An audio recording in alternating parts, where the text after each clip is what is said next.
મિત્રો આપણે આલ્કોહોલ સંયોજન અંગે ચર્ચા ચાલુ હતી, જેમાં આપણે આલ્કોહોલ સંયોજન એની બનાવટ અંગે આગલા લેક્ચરની અંદર વિગતે ચર્ચા કરી હતી.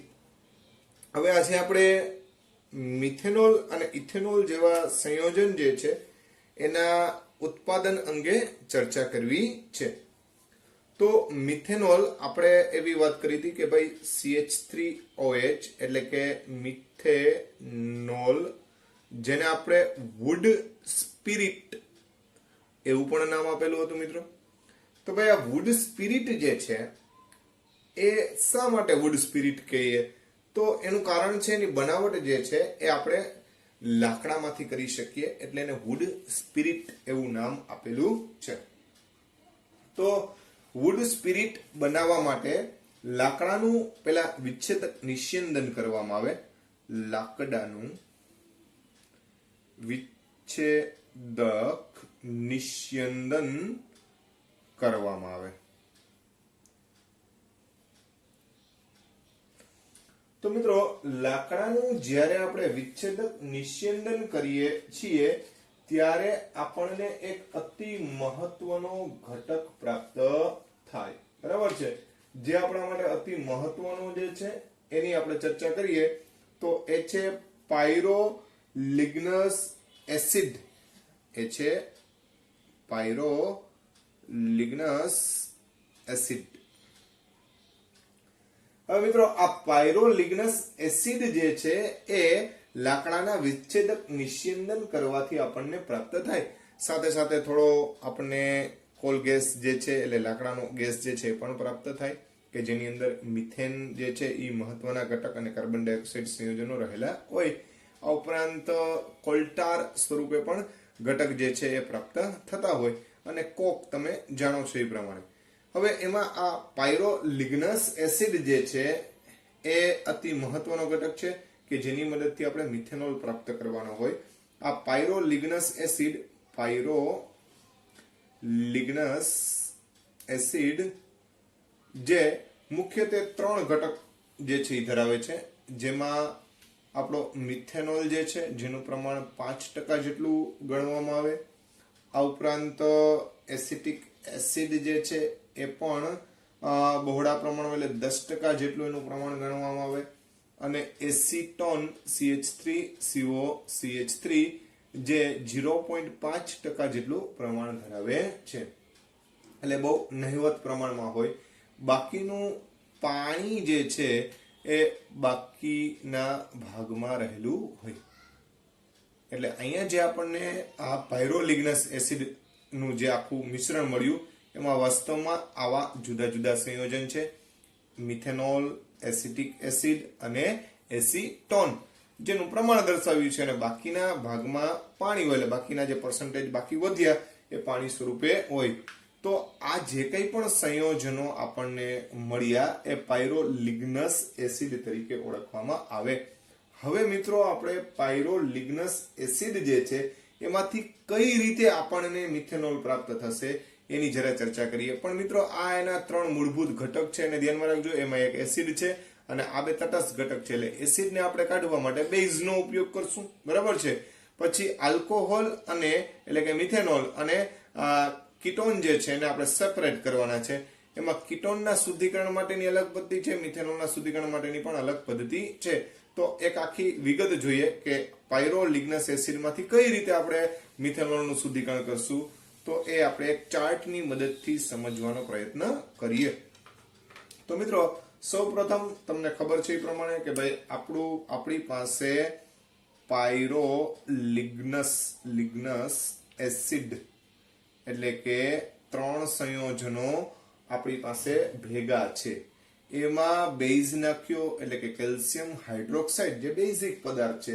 હવે મિત્રો, કેલ્શિયમ હાઇડ્રોક્સાઇડ છે એ ફક્ત એસિડ સાથે પ્રક્રિયા કરે, તમને ખબર છે. એટલે કે એ એસિટિક એસિડ સાથે સંયોજાય અને કેલ્શિયમ એસિટેટ નામનું સંયોજન બનાવી નાખે.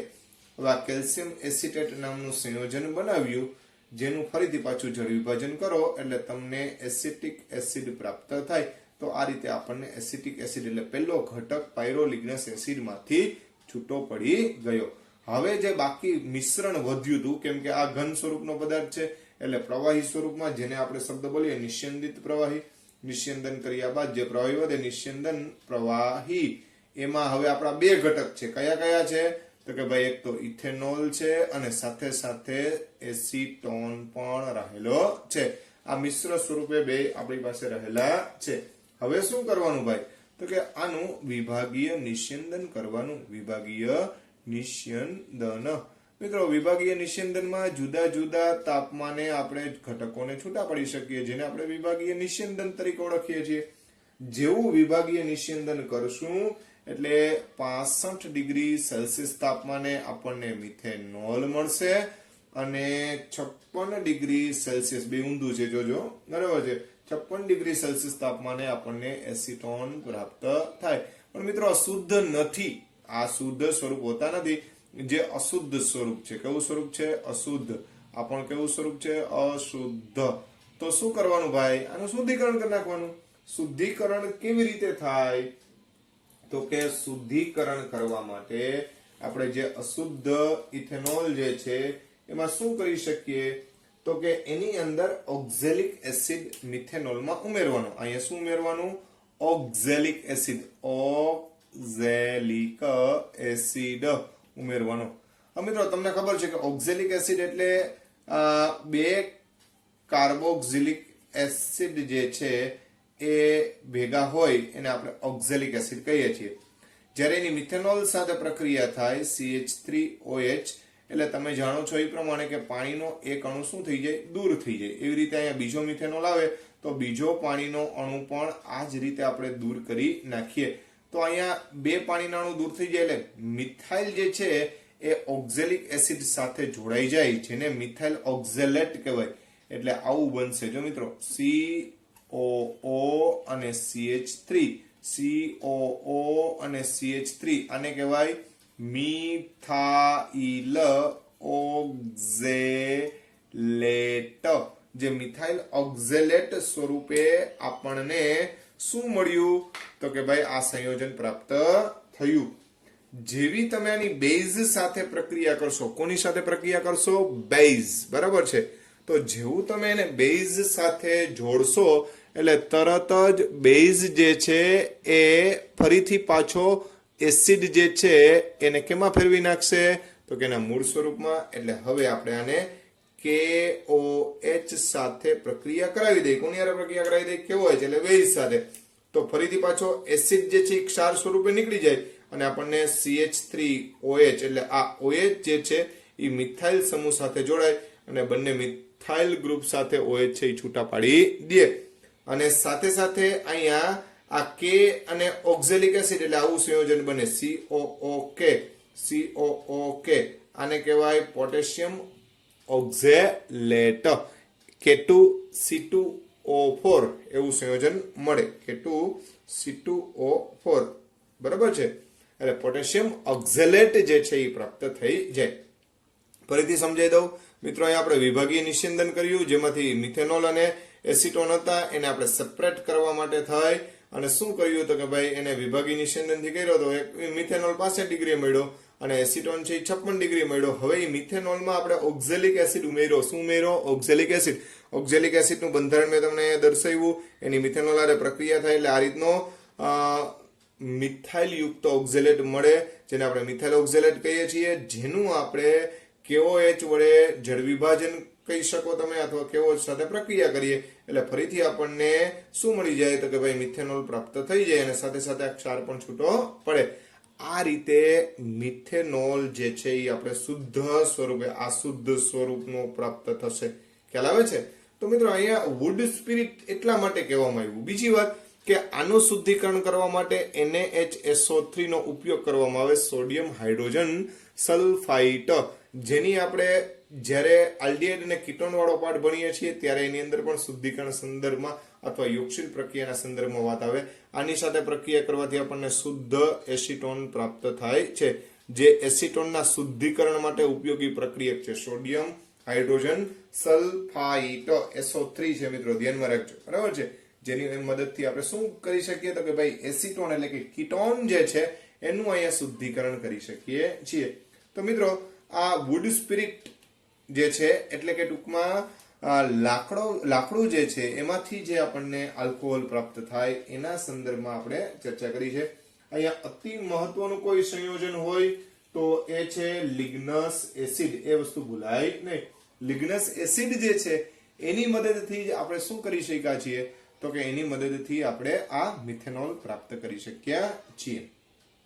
ત્યાર પછી ઇથાઇલ આલ્કોહોલ એટલે કે ઇથેનોલ, એની બનાવટની વાત કરીએ તો આલ્કોહોલમાં આ બે અતિ મહત્વના સંયોજન છે, મિથેનોલ અને ઇથેનોલ. જે તમે જાણો જ છો કે ભાઈ મિથેનોલ એટલે મિથાઇલ આલ્કોહોલ એની બનાવટ, સાથે સાથે ઇથાઇલ આલ્કોહોલ એટલે ઇથેનોલની બનાવટ. હવે મિત્રો ઇથેનોલ જે છે એ બનાવવા માટે આપણે ટેક્સ્ટ બુક ની અંદર જૂની જાણીતી પ્રક્રિયા તમને ખબર જ છે, આથવણ પદ્ધતિ. કઈ પદ્ધતિ? આથવણ. પણ એમાં કેટલાક ફેક્ટ્સ છે એની આજે આપણે ચર્ચા કરવી છે. તો ઇથેનોલ બનાવવા માટે આપણે આથવણ પદ્ધતિનો ઉપયોગ કરીએ છીએ. એટલે ઇથેનોલનું ઔદ્યોગિક ઉત્પાદનના સંદર્ભમાં વાત કરીએ છીએ. તો ઇથેનોલ ની બનાવટ, બરાબર. તો ભાઈ ઇથેનોલ જે છે એટલે કે ઇથાઇલ આલ્કોહોલ, એને બનાવવા માટે આપણે કઈ પદ્ધતિ વાપરીએ?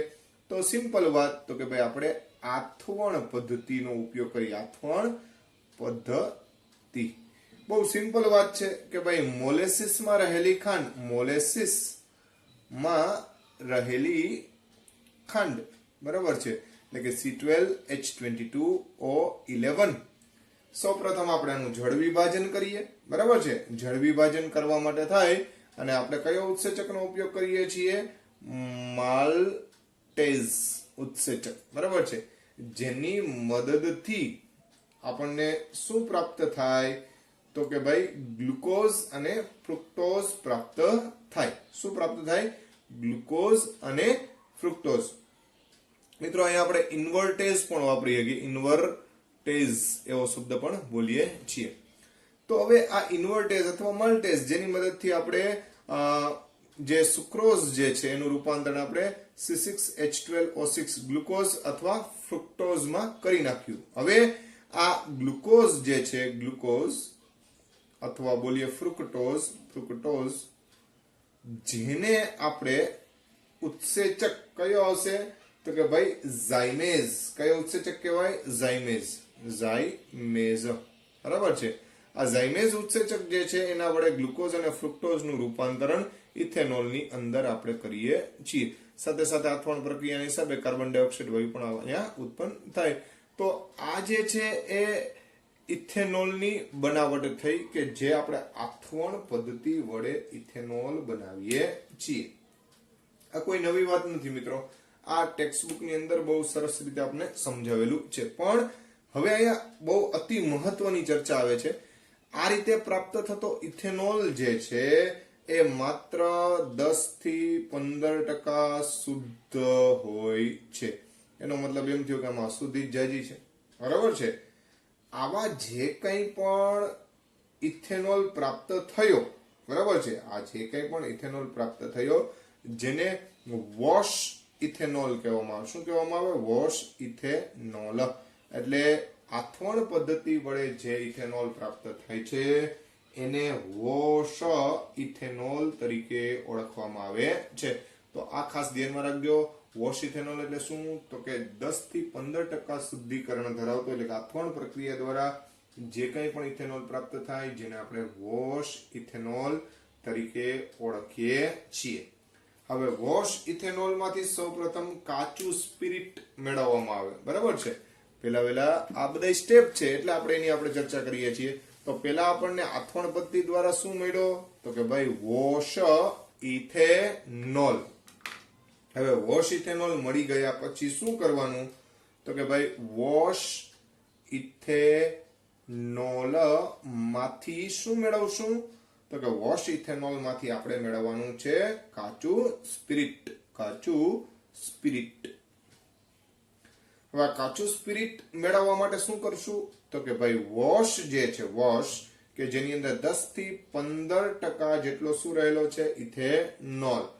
હવે એના માટે એક નિસ્યંદન યંત્ર જેને કહેવાય, એટલે નિસ્યંદનકારક, એને કોફીનું સ્ટીલ યંત્ર એવો શબ્દ પણ બોલે છે. કોફીનું સ્ટીલ યંત્ર, બરાબર. એટલે કોફી બનાવવાનું મશીન નથી હો ભાઈ, ધ્યાન રાખજો, બરાબર. પણ વૈજ્ઞાનિક નામ છે ભાઈ કોફીનું સ્ટીલ યંત્ર, જેની મદદથી નિસ્યંદન કરવામાં આવે, એટલે કે નિસ્યંદન પદ્ધતિ. નિસ્યંદન મિત્રો, નિસ્યંદન ની અંદર તમે ખબર છે કે ભાઈ વધારાના જે કંઈ પણ ઘટકો જે છે એ આપણે ઉત્કલન બિંદુના તફાવતના આધારે દૂર કરી શકીએ છીએ. એટલે અહીંયા આપણને કાચું સ્પિરિટ પ્રાપ્ત થાય, જે 90% આલ્કોહોલ ધરાવે છે. કેટલા ટકા કીધું? 90%. એટલે હજી આપણને 100% સુધી પહોંચ્યા નથી, બરાબર છે. હવે શું કરવાનું? તો કે પછીના સ્ટેપની અંદર આ જે કાચું સ્પિરિટ જે છે, કાચું સ્પિરિટ કે જે 90% આલ્કોહોલ ધરાવે છે, એનું ફરીથી પાછું આપણે આંશિક નિસ્યંદન કરશું. શું કરશું ભાઈ? આંશિક નિસ્યંદન. એટલે વધારામાં કાળજીપૂર્વક યોગ્ય તાપમાને ફરીથી પાછું નિસ્યંદન કરવાનું, જેથી કરી અને 95.5% શુદ્ધતા ધરાવતો આલ્કોહોલ પ્રાપ્ત થાય. વાસ્તવમાં મિત્રો અહીંયા જે કંઈ પણ મળેલો છે આલ્કોહોલ, એ વાસ્તવમાં આવા આલ્કોહોલ જે છે એને રેક્ટિફાઈડ સ્પિરિટ તરીકે ઓળખીએ છીએ. કેના તરીકે ઓળખીએ છીએ આપણે? રેક્ટિફાઈડ સ્પિરિટ એવું નામ આપવામાં આવે, સ્પિરિટ, બરાબર છે. આમાંથી આપણે 100% શુદ્ધ બનાવો છે, એટલે હવે એબ્સોલ્યુટ આલ્કોહોલ આમાંથી બનાવશું. હવે મિત્રો અહીંયા 95.5% એટલે ખરેખર આનું એઝિયોટ્રોપિક મિશ્રણ બની જાય. હવે નિસ્યંદન પદ્ધતિ વડે એને તમે અલગીકરણ કરી શકો નહીં, બરાબર છે. એટલે જો તમારે એબ્સોલ્યુટ આલ્કોહોલ બનાવવો હોય તો એના માટે શું કરવું, બરાબર છે. તો એના માટે થઈ અને પ્રયોગશાળાની સંદર્ભમાં વાત કરીએ. પ્રયોગશાળાના સંદર્ભમાં, પ્રયોગશાળા તો બહુ સિમ્પલ વાત કે ભાઈ તમારે આ રેક્ટિફાઈડ સ્પિરિટ લેવાનો, રેક્ટિફાઈડ સ્પિરિટ લેવાનું છે. સ્પિરિટ એમાં તમારે કડી ચૂનો, CO, કેલ્શિયમ ઓક્સાઇડ, બરાબર છે. ક્વિક લાઇમ એવો શબ્દ પણ બોલીએ છીએ આપણે, બરાબર છે. તો આ કડી ચૂનો જેવો એની અંદર નાખશો એટલે તમારો વધારાનું પાણી જે છે એ આ એબ્ઝોર્બ કરી લે, જેના કારણે 99.7% શુદ્ધતા ધરાવતો આપણને આલ્કોહોલ પ્રાપ્ત થાય, બરાબર છે. જે પ્રમાણમાં ઘણો બધો સારો શુદ્ધિકરણ ધરાવતો ઘટક કહી શકાય, જેને આપણે એબ્સોલ્યુટ કહી શકીએ. ખરેખર તો 100% શુદ્ધતા ધરાવતો એને આપણે શું બોલીએ છીએ? એબ્સોલ્યુટ આલ્કોહોલ તરીકે ઓળખીએ છીએ. તો આ એબ્સોલ્યુટ આલ્કોહોલ જે છે એ 99.7%, આમ ખરેખર 100% ના સંદર્ભમાં વિચારી શકીએ તો એવો આપણને આ રીતે પ્રાપ્ત થાય. મિત્રો પણ આ પ્રયોગશાળાના સંદર્ભમાં વાત થઈ. જો તમારે ઉદ્યોગોની અંદર જો તમારે એબ્સોલ્યુટ આલ્કોહોલ જોતો હોય તો એના માટે થઈ અને એઝિયોટ્રોપિક મિશ્રણ જે છે એનું શું કરવું પડે? તમારે નિસ્યંદન કરવું પડે. એટલે કે આયન એક્સચેન્જ પદ્ધતિઓ જે છે એની મદદથી, અથવા તો જેને કહીએ જે કંઈ પણ જાળીદાર રચનાઓ જે હોય, આપણા ફિલ્ટર આરઓમાં કઈ રીતની વ્યવસ્થા હોય છે એ જ રીતની વ્યવસ્થાની મદદથી આપણે એઝિયોટ્રોપિક મિશ્રણ જે છે એને શુદ્ધિકરણ કરવું પડે. એટલે જટિલ પ્રકારનું શું કરવું પડે? તો કે ભાઈ નિસ્યંદન કરવું પડે, જેની મદદથી આપણે એબ્સોલ્યુટ એટલે 100% શુદ્ધ એવો, એટલે કે ભેજ વગરનો અથવા પાણી વગરનો આલ્કોહોલ પ્રાપ્ત કરી શકીએ. હવે મિત્રો આપણું જે ઇથેનોલ આપણે અહીંયા મેળવ્યો છે એ સંપૂર્ણપણે શુદ્ધ છે કે નહીં, એટલે કે એબ્સોલ્યુટ આલ્કોહોલ છે કે નહીં એ તપાસવું હોય તો એના માટેની એક પરખ કસોટી છે. પરખ કસોટી કોના માટે? તો કે એબ્સોલ્યુટ આલ્કોહોલ, સંપૂર્ણ શુદ્ધ આલ્કોહોલ શબ્દ બોલીએ છીએ જેને આપણે સંપૂર્ણ શુદ્ધ આલ્કોહોલ. બહુ સિમ્પલ મેથડ છે. શું કરવાનું ભાઈ? તો કે ભાઈ આલ્કોહોલ લેવાનો, આલ્કોહોલ જેનું આપણે પરીક્ષણ કરવું છે. કોપર સલ્ફેટ લેવાનો છે. શું લેવાનો છે? કોપર સલ્ફેટ, પણ નિર્જળ લેવાનો. નિર્જળ CuSO4, જેને આપણે એનહાઇડ્રસ કહીએ છીએ, કોપર સલ્ફેટ. મિત્રો યાદ રાખજો, copper sulphate into CuSO4 into 5H2O, તો આ વાદળી રંગનો પદાર્થ જોવા મળે. તમે સાંભળેલો છે કોપર સલ્ફેટ, જેને આપણે ગુજરાતી ભાષામાં મોરથુથું પણ કહીએ છીએ, બરાબર છે. મોરપીચ રંગ એવો શબ્દ બોલીએ, ખરેખર તો બ્લુ કલર, ડાર્ક બ્લુ અથવા ભૂરો વાદળી એવો શબ્દ પણ બોલીએ છીએ. તો કોપર સલ્ફેટ ઇન્ટુ 5H2O હોય તો એ રંગ દર્શાવે, પણ જો એનહાઇડ્રસ સ્વરૂપમાં હોય તો રંગીન ન હોય. એટલે આ રંગહીન છે આ પદાર્થ CuSO4, યાદ રાખજો, બરાબર. એટલે ભૂલ ન થઈ જાય. ખરેખર જલીય કોપર સલ્ફેટ હોય ને, એટલે કે જો કોપર સલ્ફેટ રંગવાળો હોય અને એને તમે ગરમ કરી નાખો તો પાણીનાણું દૂર થઈ જાય, જેના કારણે થાય અને રંગવિહીન બની જાય. કેવો બની જાય? રંગવિહીન. હવે આ આલ્કોહોલ છે, આ નિર્જળ કોપર સલ્ફેટ છે. જો આમાં પાણી હશે તો કોપર સલ્ફેટ એ પાણીને ગ્રહણ કરી અને પોતે વાદળી રંગ દર્શાવે. અને જો આની અંદર પાણી નહીં હોય તો શું થશે? તો આપણો કોપર સલ્ફેટ નિર્જળ રંગવિહીન જે છે એવો ને એવો રહે. તો અહીંયા જો નિર્જળ કોપર સલ્ફેટ સાથે પ્રક્રિયા કરવાથી રંગહીન હોય તો સમજવું કે આપણો આલ્કોહોલ એટલે ઇથેનોલ કેવો છે? તો કે ભાઈ એબ્સોલ્યુટ, બરાબર, એટલે કે 100% શુદ્ધ છે. પણ જો રંગ મળે તો સમજી જવાનું કે હજી પણ એમાં પાણીના અણુ રહેલા છે. તો આ રીતે એબ્સોલ્યુટ આલ્કોહોલ જે છે એ આથવણ પદ્ધતિ દ્વારા જ પ્રાપ્ત થાય. પણ સ્ટેપ બાય સ્ટેપ આથવણ પદ્ધતિમાં આપણે શરૂઆત કરી ત્યારે આપણે કીધું હતું કે ભાઈ આથવણ પદ્ધતિ જે છે એમાં સૌપ્રથમ આપણને વોશ મળે. એ વોશ જે છે એમાંથી કાચું સ્પિરિટ મળે. કાચું સ્પિરિટ જે છે એમાંથી રેક્ટિફાઈડ સ્પિરિટ મળે. અને રેક્ટિફાઈડ સ્પિરિટ જે છે એમાંથી આપણને શુદ્ધ એટલે કે એબ્સોલ્યુટ આલ્કોહોલ પ્રાપ્ત થાય. તો સ્ટેપ બાય સ્ટેપ આપણે આ રીતે ઇથેનોલ જે છે એની બનાવટ વિશે ચર્ચા કરી. તો મિત્રો અહીંયા ઇથેનોલ અને મિથેનોલ અતિ મહત્વના સંયોજન છે. દ્રાવક તરીકે પણ ઉદ્યોગોમાં ખૂબ જ ઉપયોગી છે. એટલે આવા સંયોજનો જે છે એની બનાવટ જે છે એના અંગે આપણે વિગતવાર ચર્ચા કરવાની જરૂર હતી, એટલે આપણે ચર્ચા કરી છે. તો અહીંયા આપણી મિથેનોલ અને ઇથેનોલની બનાવટ પૂર્ણ કરીએ છીએ.